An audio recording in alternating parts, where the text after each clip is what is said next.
In a galaxy that mocked us, humanity rose with fire, with music, with love. Humanity, fuck yeah.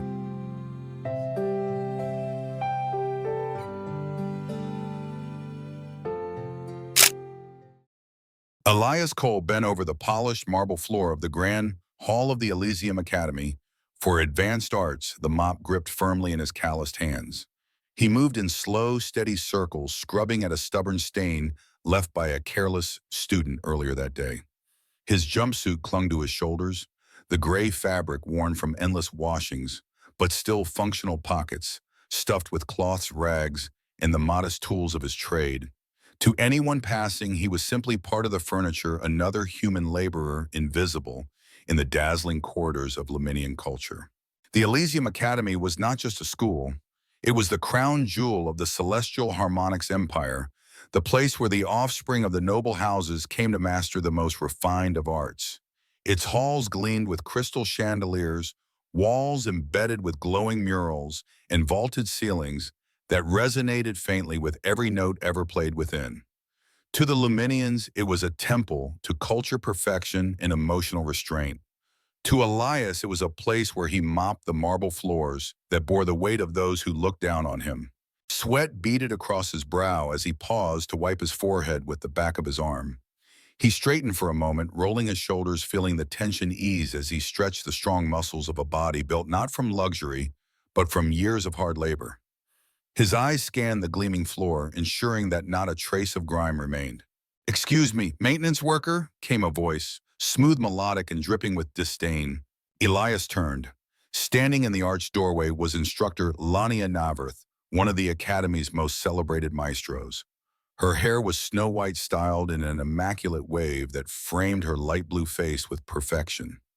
Her gown of midnight silk shimmered as she moved, its deep neckline drawing attention to the silver pendant at her collarbone.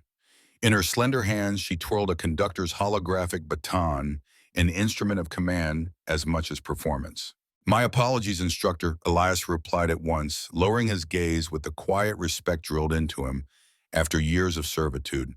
"I'll take care of it immediately." Lania's lips curled in a smirk. She gestured with her baton, and behind her, a group of female students filtered into the hall, their whispers like the flutter of mockingbirds.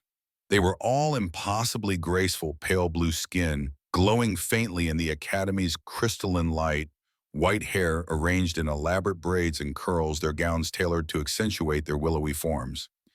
Each of them embodied the ethereal beauty for which their species was revered. "Class, observe this specimen," Lania announced, her voice carrying the poise of a performer addressing an audience. "A human." She gestured lazily toward Elias. "Their species is known for their persistence, if not for refinement." Ripples of laughter broke across the group, delicate hands covering painted lips. Elias's jaw tightened, but he kept his expression neutral. He had heard worse, endured worse. He was used to being dismissed. "Tell me," human Lania continued, the mocking lilt in her tone sharpening, "do your people possess any appreciation for true art? Or are you all as culturally stunted as history suggests?" Elias's eyes flicked up briefly, meeting her gaze before lowering again. "We have our own traditions, instructor," he said evenly. "How quaint." More giggles from her students. But then Lania's gaze shifted past him to the heart of the hall, where a massive instrument rested under shafts of soft light. Its surface glowed faintly, tubes and pipes rising like spire's keys arranged in intricate tiers, etched with symbols of ancient craftsmanship. The Xenotone. One of only 7 in existence, the Xenotone was a relic of the first harmony, a musical creation so complex that even the Academy's best students spent decades just grasping its basics. To the Luminians, it was a sacred relic of cultural supremacy. To Elias, it was an impossible temptation, a reminder of the music his people had lost. A mischievous glint sparkled in Lania's almond-shaped eyes. She lifted her baton and gestured toward the Xenotone. "Perhaps you'd care to demonstrate these so-called traditions. The Xenotone awaits." The students gasped, some laughing outright. "That's absurd," one whispered, stifling her grin. A janitor touching the Xenotone, another hissed. Everyone knew it was impossible. An instrument of that magnitude required a lifetime of training. Elias's pulse quickened. He could walk away as he always did, Keep his head low, mop the floor, pretend not to hear. It would be safer, cleaner, easier. But something inside him rebelled against the smirks that disdained the centuries of silence imposed on his people's art. Slowly, carefully, he leaned the mop against the wall. "I'd be honored, instructor," he said quietly, his voice steady. A flicker of surprise crossed Lania's face before she masked it with smug satisfaction. She stepped aside with an exaggerated bow.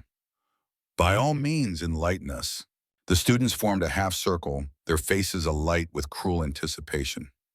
Elias walked forward, every step echoing in the vast chamber. He placed himself before the Xenotone, looking over its console of keys and pipes, the resonance chambers thrumming faintly like a heartbeat. His work-roughened hands hovered for a moment, then descended. For a heartbeat silence. Then sound. A single note, pure and aching, filled the hall. Elias closed his eyes, his body swaying as the melody unfolded. It began softly, a question whispered in the dark, then grew with impossible richness. Each key he struck sent waves of emotion cascading through the air, lost longing, defiance, hope. The music painted memories of rain on parched soil, of a mother's lullaby, to a restless child, of a lover's quiet promise whispered in the night. His fingers danced across the keys with impossible precision, but more than that, with soul. Soul that the Xenotone seemed to recognize, awakening under his touch, as if remembering what it had been created for. The smirks died first. Then came the silence, broken only by sharp intakes of breath. The students who had been whispering now stared, wide-eyed, tears welling in their luminous eyes. Even Lania's smirk faltered, her baton drooping at her side as disbelief froze her features. Note after note, Elias poured himself into the Xenotone until the hall itself seemed to tremble with emotion.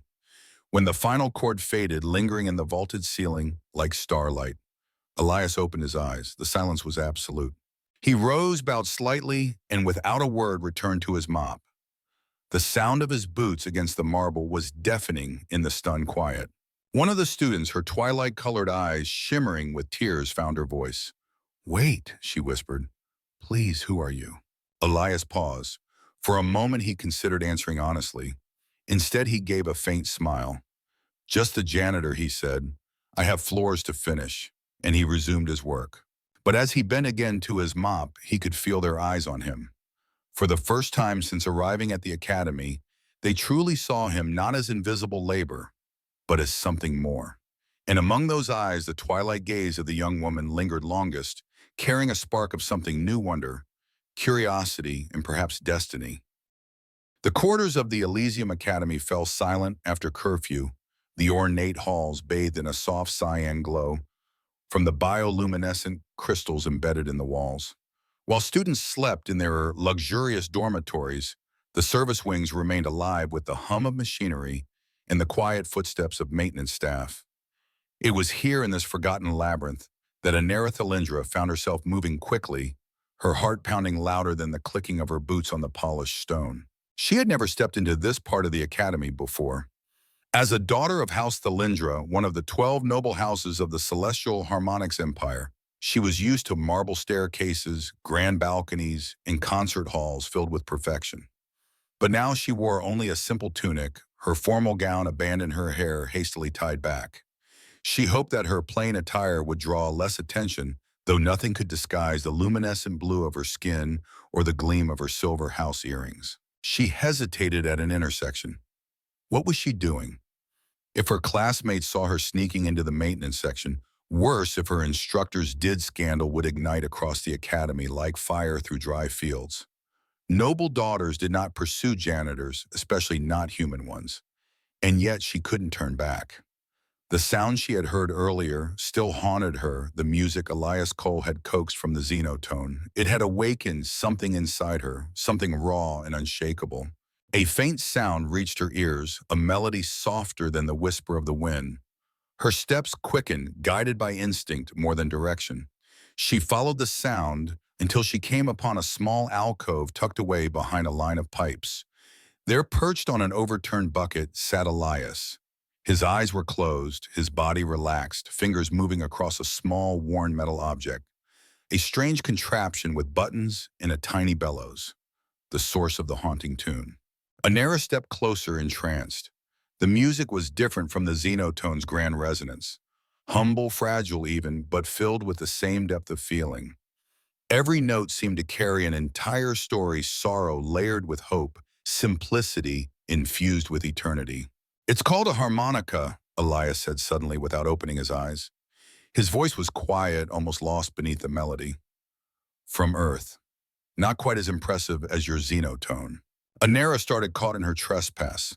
For a moment she considered fleeing, but curiosity anchored her in place.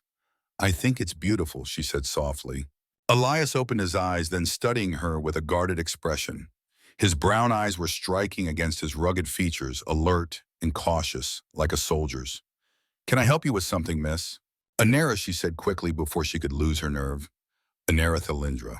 His gaze flicked briefly to the silver earrings at her lobes, the unmistakable insignia of her house. Something flickered in his expression, wary recognition. He set the harmonica on his knee. You shouldn't be here, Lady Thalindra. Her cheeks warmed at the formality. Please, just Anera. And I had to come. What you did in the Grand Hall. She faltered, searching for words. It was unlike anything I've ever heard. Elias said nothing, simply studying her with that same patient stillness. It unnerved her, yet it made her want to speak more. The Xenotone is considered impossible for non-Luminians to master. Even the most gifted of us train for decades. And yet you, her words caught again. Where did you learn to play like that? For a long moment he didn't answer. Then the corner of his mouth tugged upward in the faintest hint of a smile. Maybe your people underestimate humans. Anera sat down on a nearby crate, smoothing her tunic nervously. No one plays with that kind of soul without training. I've studied at the Conservatory of Celestial Harmony. Since I was a child, and even our best can't evoke emotion like you did. You're not just a janitor, are you? Elias's hands tightened around the harmonica, his jaw setting. What makes you say that? Because music doesn't lie, she replied, her voice firmer now. I know what I heard. You played as if your soul was on fire. Silence stretched between them, broken only by the faint hum of machinery in the walls.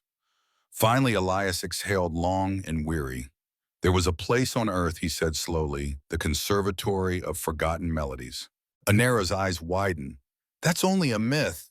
A rumor whispered among students. It was real, Elias said, his voice hardening. Until the raids, until the ban. His gaze grew distant, haunted. Not all music was outlawed, only the kind that moved people, the kind that made them think, feel, question. The unified Earth government decided it was dangerous, destabilizing. They wanted harmony without dissent. So they silenced us. Anera felt a chill crawl up her spine. That's absurd. Music is the purest expression of exactly why they feared it. Elias's voice cut like steel. The conservatory went underground. We preserved what we could until it was destroyed. His hand clenched around the harmonica. I was off-world when it happened. I came back to find ashes. She reached across the space between them without thinking, her fingers brushing his hand. The touch sent a jolt through her, startling in its warmth. I'm sorry, she whispered. And she meant it, not the polite sympathy nobles were trained to display, but something deeper. His grief resonated with her own longing, the emptiness she had felt her entire life in the Academy's sterile perfection. Elias's gaze dropped to their joined hands, then rose to meet her eyes. For the first time, his guarded mask cracked, and she saw the raw humanity beneath the ache, the resilience, the longing. Why are you really here, Anera Thalindra? Her breath caught. She should have lied. She should have claimed she was curious or merely grateful for the performance. But the words tumbled out before she could stop them.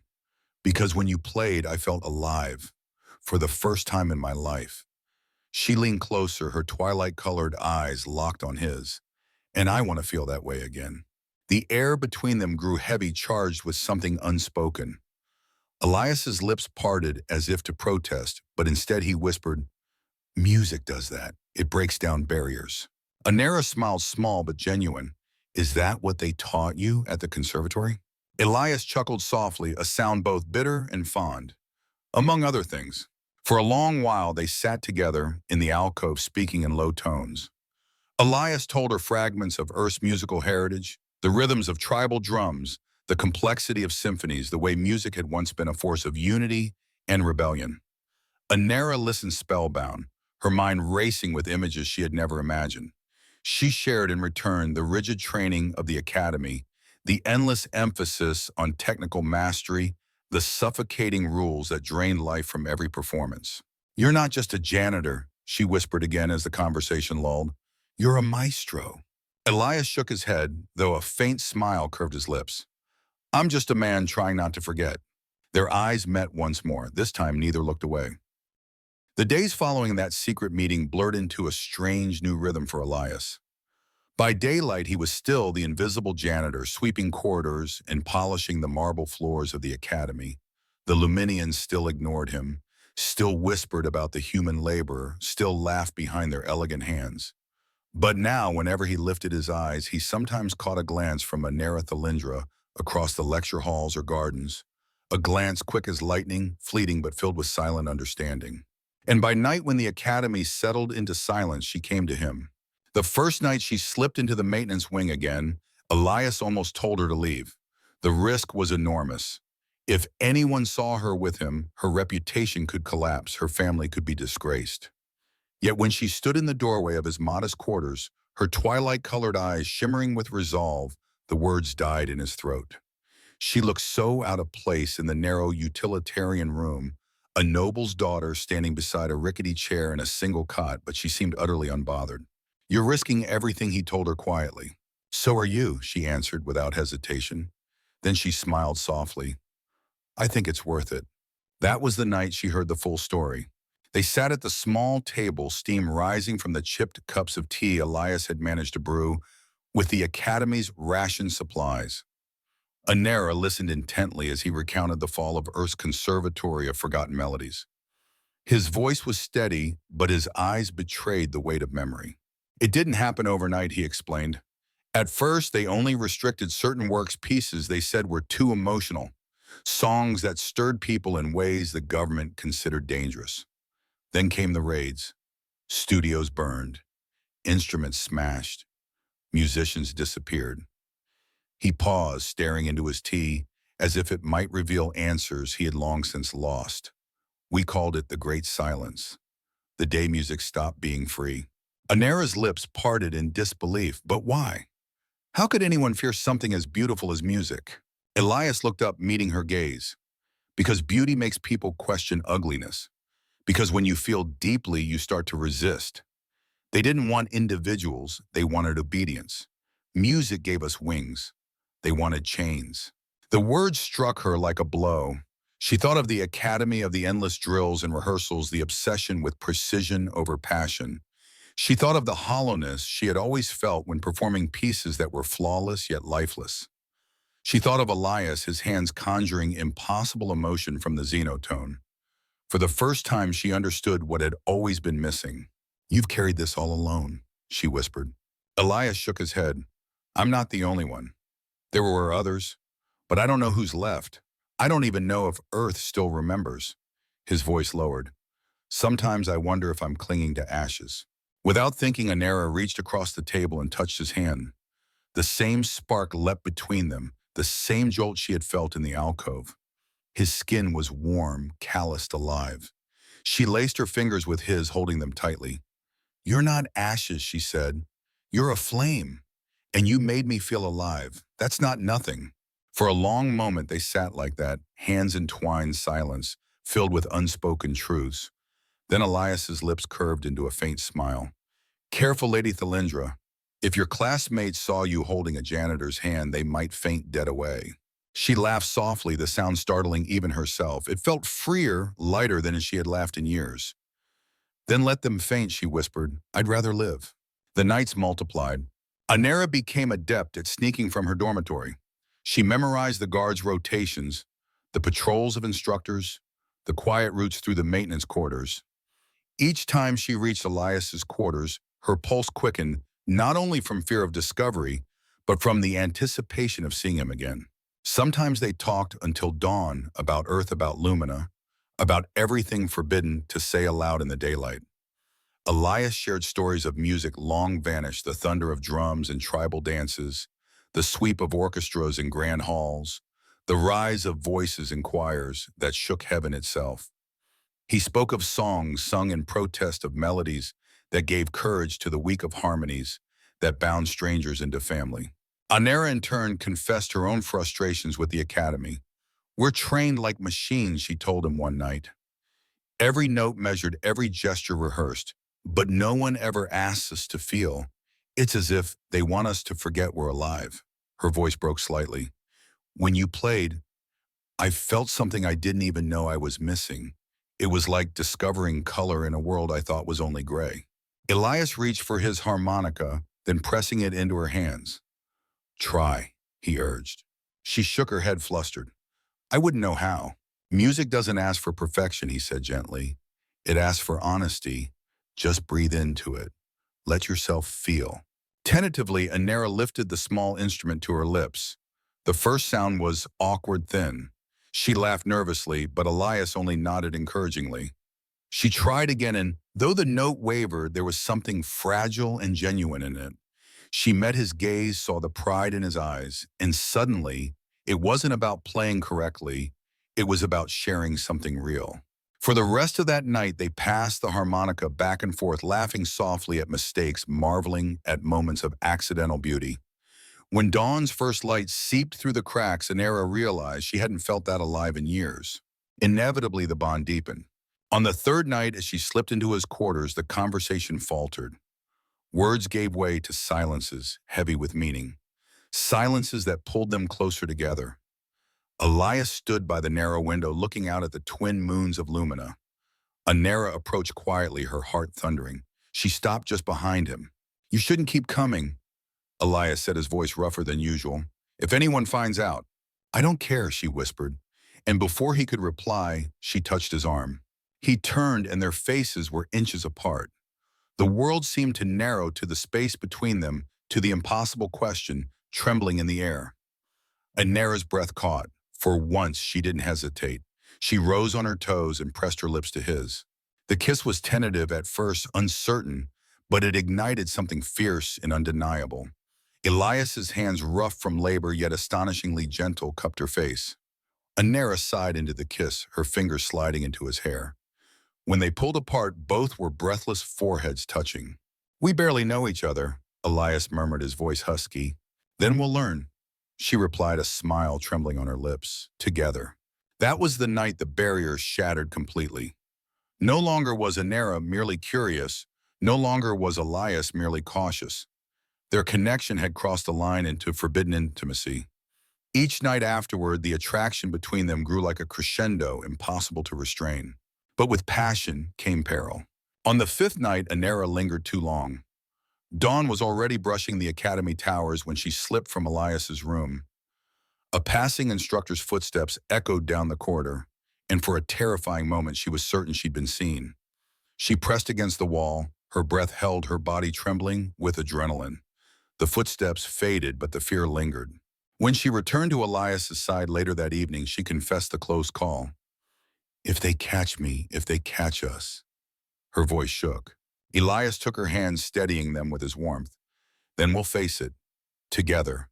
But I won't let them take this from us. Not again." "What do you mean?" she whispered. His eyes burned with quiet fire. "They took music from Earth. They took freedom from my people. I won't let them take you too." Tears welled in her eyes, though she blinked them back. She kissed him fiercely, then as if sealing a vow neither of them had spoken aloud. And so their secret romance became a rebellion of its own two souls, defying the rules of an empire, meeting in the shadows, building a harmony that no law could silence. For Anera, it was a liberation. For Elias, it was a lifeline. And for both, it was the beginning of something greater than either could yet imagine. The first hint of danger came when Elias returned to the grand hall late at night to practice. The vast chamber, normally filled with the hum of students or the precise commands of instructors, was empty. Moonlight streamed through crystalline windows, illuminating the Xenotone at the center like a relic on an altar. Elias approached it with reverence, his calloused fingers itching to coax music from its strange keys once more. But something was wrong. When he pressed a sequence, the sound that emerged was cold, lifeless, stripped of its warmth. Another key, then another, each note rang technically perfect but hollow. There was no resonance, no emotional depth. It was as if the soul of the instrument had been smothered. Sabotage, Elias muttered, crouching to examine the base of the instrument. The access panel beneath bore faint scratches, a misalignment too subtle for most to notice. Someone had tampered with the resonance chambers. I thought you might notice, came a voice from the shadows. Elias rose sharply. Lanaya Navarth glided into the light, her midnight gown shimmering like oil on water. Her baton twirled lazily between her slender fingers, her smile cold and triumphant. What did you do? Elias demanded. I simply restored the Xenotone to its proper function, she replied smoothly. The emotional resonance chambers have been neutralized. Now it will play only as it was meant to, mathematically precise, emotionally sterile. The way art should be. You can't do this. I already have.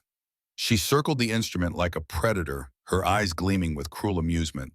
Did you really think the Cultural Preservation Authority would allow a human janitor to corrupt our most sacred art form? We've been watching you since the day you arrived.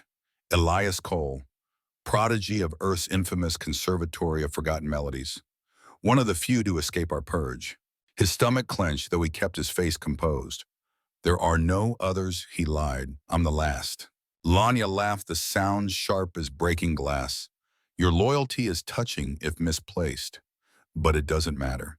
In 3 days, you will perform before the Emperor, and you will fail. The Xenotone will yield nothing but hollow notes, proof that human music is nothing special. And when the Emperor sees this, he will authorize the final sweep of Earth. Every last vestige of your primitive emotional art will be eradicated. Elias's hands curled into fists. And if I refuse? Her smile widened as she reached into her gown and produced a small holographic projector. A shimmering image flickered into existence. Elias and Anera entwined in his narrow-bed lips, locked in forbidden passion. Elias's heart slammed against his ribs. The CPA has eyes everywhere, Lania purred. If you disobey, I will expose you and your little noble lover. House Thalindra will be ruined, disgraced forever. And you, Maestro Cole, will be delivered to the authority for correction. The image vanished. She stepped closer, her perfume sharp in his nostrils. So you will play. You will prove human music meaningless. And then everything you care about will burn. She left him standing in silence, her laughter echoing long after her footsteps had faded. Later that night, Elias met Anera in the Academy's library, deep in a section few students bothered to explore. Rows of ancient scores and dusty archives towered above them. She could see the tension in his face before he spoke. They've sabotaged the Xenotone, he told her in a low voice. The resonance chambers are gone. Without them, it's nothing more than a glorified calculator. Her eyes widened. Can it be fixed? Not in 3 days. Not without specialized knowledge of Luminian design. And even then, he shook his head, frustration burning in his chest. She has evidence of us. She threatened to destroy your family, the resonance movement, everything. Then let her, Anera hissed fiercely, grabbing his arm. We've hidden long enough. Elias cupped her face with his hands, forcing her to meet his eyes. If your family falls, the movement falls, and then there will be nothing left to resist. We need another way. They sat in heavy silence, the weight of the empire pressing down on them.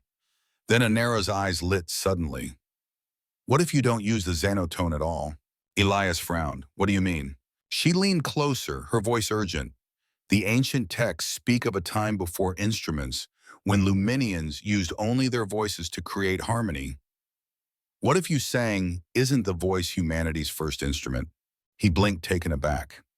Even if I could, it wouldn't carry. The hall is built for resonance. Then we change the venue, she whispered. The Garden of Echo. It's where the Emperor goes after formal concerts to reflect. The acoustics there are perfect for vocal performance. Elias considered it, his mind racing. Could it work? Could he truly challenge the CPA with nothing but his voice? But before he could answer, another figure stepped from the shadows.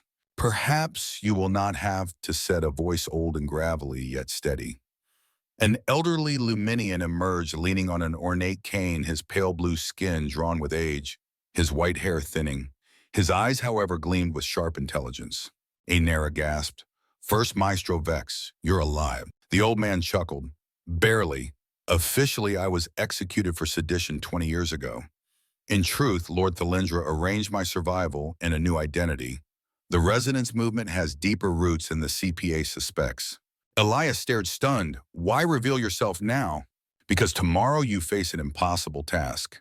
And I believe I can help. Thalen lowered himself carefully into a chair and withdrew from his robes a small, ancient-looking book bound in cracked leather.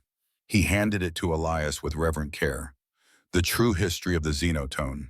Elias opened it carefully. Diagrams filled the pages, sketches of instruments, some Luminian, others unmistakably human. His eyes widened. This is an earth organ.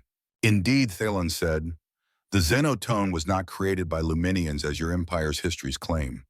It was brought here 1,000 years ago by a human traveler. Your ancestors inspired ours, and together they forged something new. Over generations, the design evolved. Resonance chambers were added to amplify emotional power. But as the empire grew more rigid, dampeners were built, enshackling the instrument's true voice. Elias's breath caught. Solania didn't sabotage it, she just activated the dampeners. Precisely. But what the CPA doesn't know is that the original design included a bypass, a way to unleash its full potential. Thalon produced a small metallic tool from his cane. This is keyed to human frequencies. Place it against the third resonance chamber during your performance, and the Xenotone will remember what it was born to be. Anera's eyes gleamed with hope. This changes everything. Elias closed the book slowly, his mind a storm of possibilities. The truth of the Xenotone, the lies of the CPA, the shared history of their peoples, it was overwhelming. Yet one thing was clear, this wasn't just about music anymore. It was about truth, and truth was revolutionary. He looked at Anera, her hand finding his, their fingers entwining with unspoken resolve. Then he looked at Thalon, whose gaze carried both sorrow and defiance. If I do this, Elias said, his voice steady, we'll be challenging centuries of suppression. Thalon smiled faintly. Art has always been rebellion, my boy. The question is, are you ready? Elias's answer came without hesitation, yes. The following night, Elias was summoned to the private chambers of Lord Thalindra himself. The room was opulent, lined with rare artifacts and glowing with blue crystal light. At its center stood the imposing figure of the Lord, taller than most Luminians, his silver hair gleaming, his twilight eyes sharp. So Lord Thalindra said slowly, circling Elias like a predator, appraising prey. You are the human who made my daughter cry with music. Father Anera protested. The Lord raised a hand, silencing her. Then to Elias's surprise, he chuckled. It was a compliment, child. He poured 3 glasses of shimmering liquid and gestured for them to sit. I've heard your story. Headmaster Nix himself told me of your performance. Extraordinary by all accounts. But extraordinary is dangerous in this empire. Elias met his gaze evenly. Your empire has stripped art of its soul. You've turned music into mathematics. Instead of offense, Lord Thalindra smiled, genuine and warm. Direct. I like that in a human. As they drank, the Lord revealed the truth. The resonance movement was older and larger than Elias had imagined. Nobles, scholars, even imperial guards had secretly resisted the CPA's stranglehold for generations. They had preserved forbidden works, hidden archives, smuggled truths across star systems. And now, with the Emperor himself about to witness Elias's performance, they had the chance of a lifetime. A demonstration, Lord Thalindra said simply. Place something that will break through centuries of conditioning.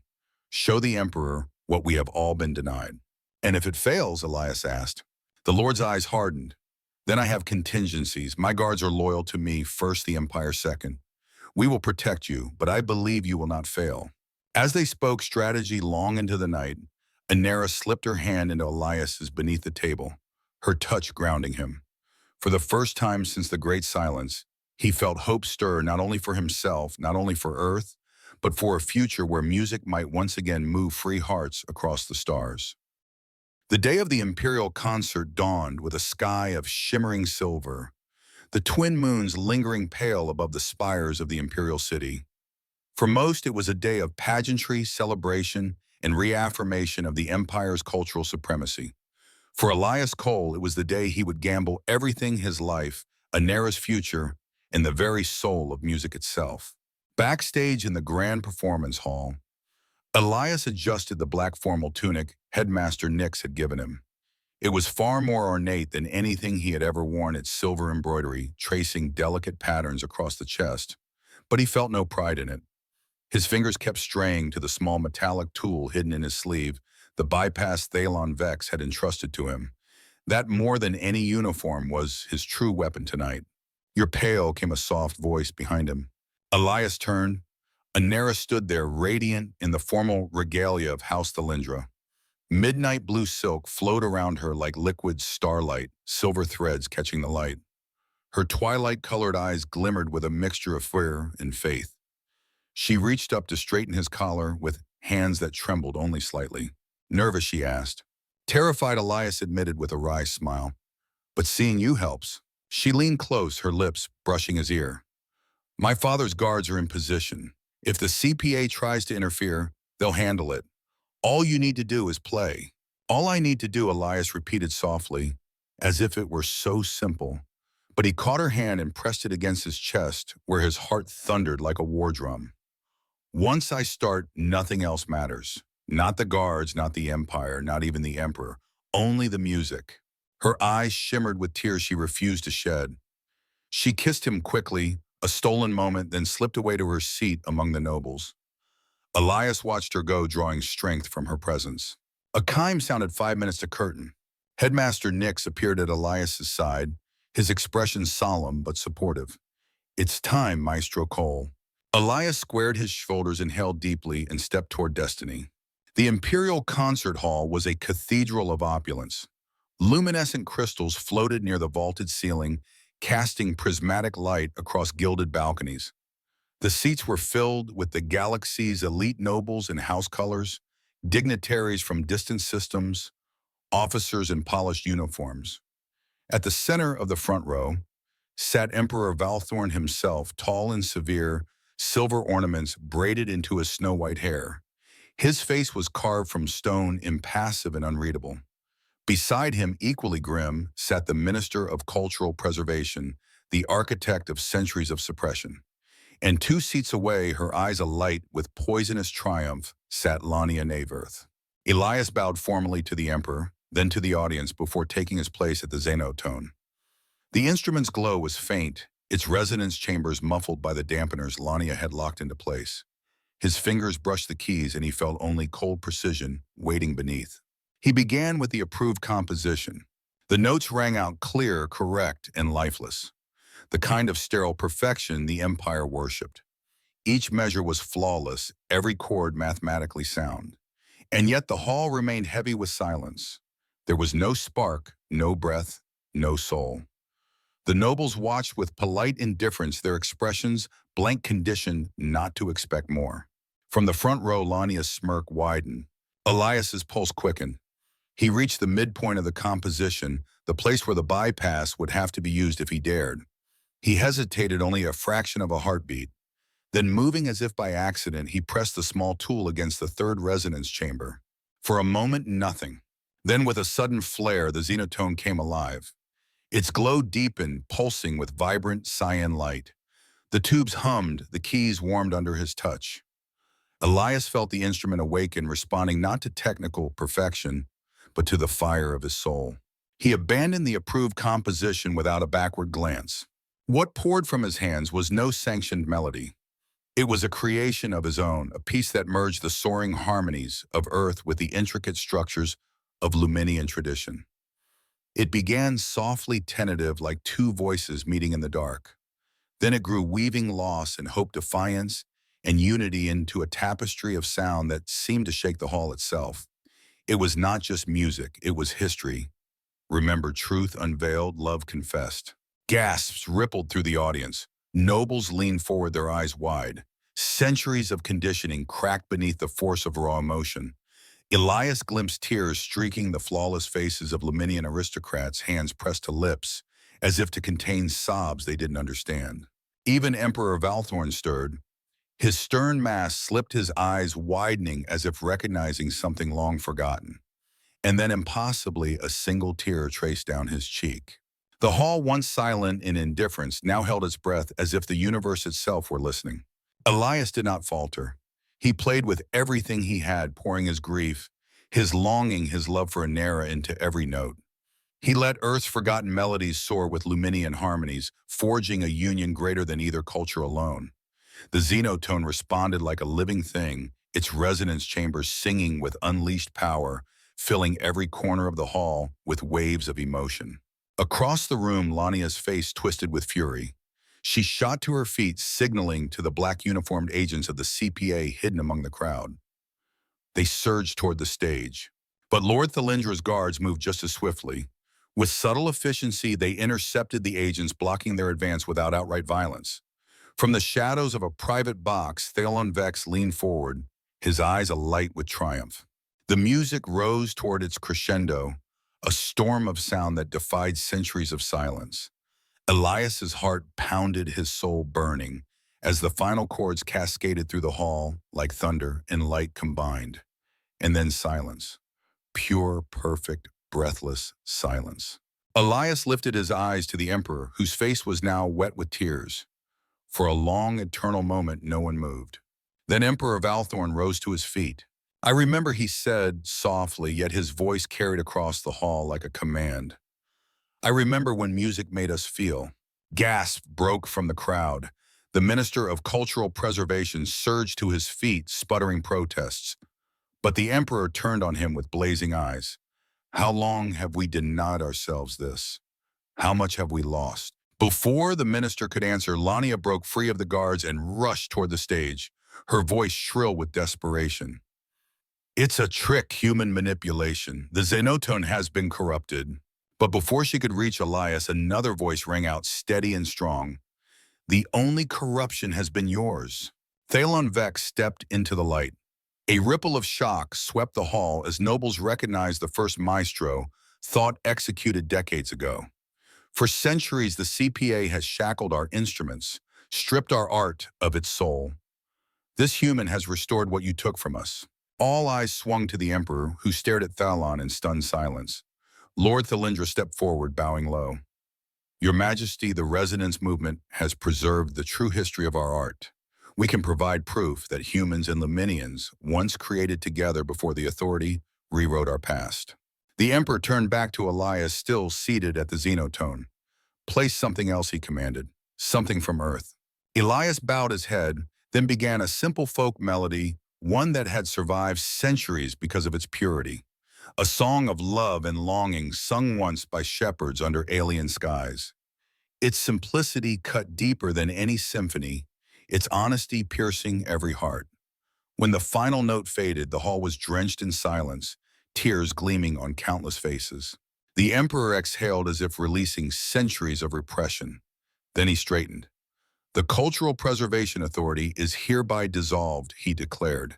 Its archives will be open, its secrets exposed. Lania screamed, struggling against the guards who restrained her. Without regulation, art will lead to chaos. Then perhaps we need chaos, the Emperor replied calmly. A revolution of the heart. His gaze returned to Elias. This human has reminded us of what we were, what we can be again. I want to remember more. The hall erupted into thunderous applause, not the polite clapping of trained aristocrats, but a wild, unrestrained roar of feeling. Elias sat back, his hands trembling, his heart thundering as Anera's eyes found his across the crowd. Her face shone with tears and pride, and in that moment Elias knew they had won more than a performance. They had won the future. The days that followed the Imperial concert were like living in a dream. One Elias half feared he would wake from at any moment. Yet every sunrise proved it real. The concert that had begun as a trap ended as a revelation, and its echoes spread across the celestial harmonics empire like wildfire. The Emperor's decree had been swift and uncompromising. The Cultural Preservation Authority dissolved its leaders, arrested its archives, seized. For the first time in centuries, the Empire's citizens had unrestricted access to records, music, and history long buried. Shockwaves rippled through every world under Imperial control as truths once dismissed as myths returned to the light. For Elias, it was surreal to walk the streets of the Imperial city and hear the sounds of chained street musicians playing melodies. Once forbidden choirs gathering spontaneously in the plazas. Harmonies spilling from homes where silence had once reigned. A people long starved of emotional art were rediscovering themselves one song at a time. And through it all, Inera was at his side. The emperor summoned them both only 3 days after the concert. They stood in the Hall of Judgment, the same chamber where centuries of decrees had silenced voices. Now it rang with a different tone. The emperor, flanked by his guards, addressed them not as subjects but as honored guests. Elias Cole, he said, his voice softer than anyone in the court had ever heard it. You have reminded me and all of us of what it means to feel. I will not allow that gift to vanish again. From this day forward, you and Inera Thalindra will serve as co-directors of a new institution, the Imperial Academy of Unrestricted Arts. Its halls will be open to all Luminian human or otherwise who seek to create freely. Murmurs swept the chamber. Some nobles frowned at the thought of equality with a human, but none dared to speak against the emperor's decree. Inera stepped forward, bowing low. On behalf of my house and in memory of those who preserve the truth in secret, we accept this honor, Your Majesty. Elias bowed as well, though his heart hammered. He had not sought power, only freedom from music. Yet perhaps the two were inseparable. The emperor's gaze softened as he regarded them both. Guard this flame well. A civilization without art is no civilization at all. The changes spread quickly. Thalon Vex was publicly declared alive and reinstated as imperial advisor on cultural heritage. His very presence inspired awe and fear. The maestro who had once been erased now returned vindicated. Lord Thalindra's reputation soared, his loyalty to the empire reframed as foresight and wisdom. But most shocking of all were the revelations from the CPA archives. Across dozens of worlds, including Earth, evidence of manipulation and suppressions came to light. The so-called unified Earth government had not acted alone. It had been guided, even controlled by the authorities' agents. The ban on emotional music on Earth had been foreign interference, not homegrown tyranny. When the news reached Elias, he could barely speak. He sat in stunned silence as Inera read the reports aloud in their new quarters overlooking the imperial city. It means, she said softly, her hand resting on his, that your people were not weak. They were deceived just as we were. Elias closed his eyes, feeling the weight lift from his chest. For years he had carried guilt, as though humanity had failed itself. Now he knew the truth. They had been victims of the same darkness that had smothered the empire. Within weeks, transmissions from Earth confirmed it. The Conservatory of Forgotten Melodies would reopen. Invitations were sent across the stars, and Elias Cole's name was at the top of the list.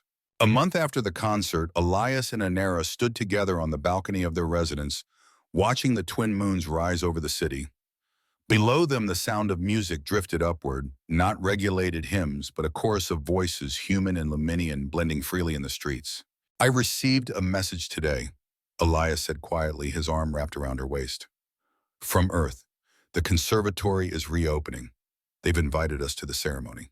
Inera leaned against him, her silver white hair brushing his cheek. Will we go? I thought we might, Elias said with a faint smile. But before that, I've been thinking about something else. She turned to face him, her twilight eyes curious. Something else. Elias took both her hands in his voice low but steady. Inera Thalindra, you once told me that when I played, you felt alive for the first time. You've made me feel the same, and I don't want to lose that. On Earth, we call it marriage. A vow, a promise, a song sung by two souls together. He smiled. Though I suppose we can also sign whatever noble partnership contracts your people prefer. For a heartbeat, she was silent.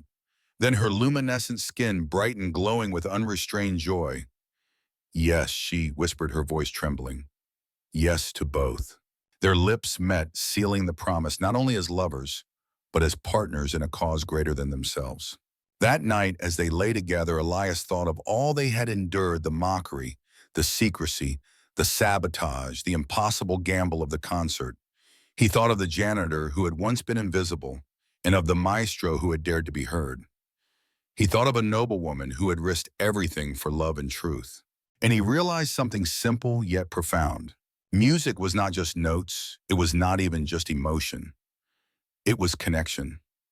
It was the invisible thread that bound people across species, across centuries, across impossible divides. It was what made them human, Luminian, alive. As Inera's head rested on his chest and the city outside pulsed with the sound of reborn art, Elias knew they had not just changed the empire, they had given it back its soul. Weeks later, as preparations began for their journey to Earth, Elias and Anera walked together through the halls of the academy they now directed. Students from a dozen species practiced openly, some with instruments, others with voices. Laughter and mistakes mingled with triumphs, but all of it was alive. Anera paused at the doorway of a rehearsal chamber, watching a group of children experiment with harmonies that would once have been forbidden. "Look at them," she whispered. "This is what the CPA feared. Not chaos, not rebellion, just freedom." Elias slipped an arm around her shoulders. "And freedom will always sound like this." She tilted her head toward him, smiling. "Then let's make sure it never falls silent again." On the night before their departure for Earth, the Imperial City held a festival unlike any in memory. Music of every kind poured into the streets, human folk songs, Luminian choral works, alien rhythms from distant worlds. For the first time in centuries, the Empire celebrated not control, but creation. Elias and Anera stood together in the central plaza as the crowd sang in unison, their voices rising into the starry sky. He squeezed her hand, feeling the resonance, not just in the air, but in his bones. "This," he murmured, "is the most beautiful music of all." Anera leaned against him, her eyes shining. "And it's only the beginning."